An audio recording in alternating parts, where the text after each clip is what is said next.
Yaşat yay düşərgəsinin 6-cı həftəsində 53 şəhid övladı iştirak edir. Həftə ərzində konsertlər, pikniklər, ustad dərsləri və təlimlərin keçirilməsi nəzərdə tutulub. Düşərgənin 6-cı həftəsində şəhid övladları üçün sitrus bağına ekskursiya təşkil olundu. Müxtəlif əyləncəli oyunlar keçirildi.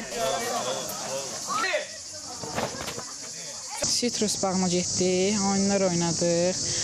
Yaşat düşərgəsinin ilk günüdür. Mən çox həyəcanlıyam.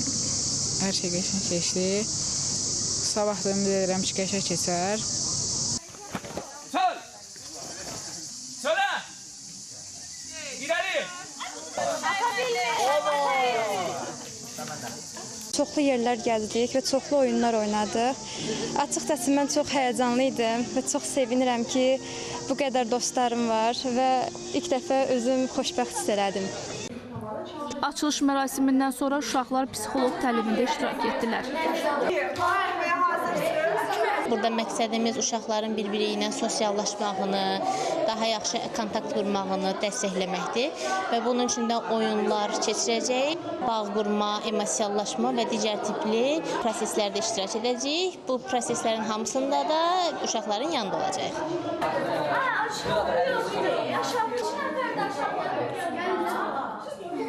Biz bugün psixologiya ilə bağlı psixiatristlərlə danışdıq və mən də burada iştirak elədim. Düşünürəm ki, hər kəs burada özünə yeni nələrsə aşılaya biləcək və mən də özümə yaxşı nələrsə götürdüyümə ümid edirəm.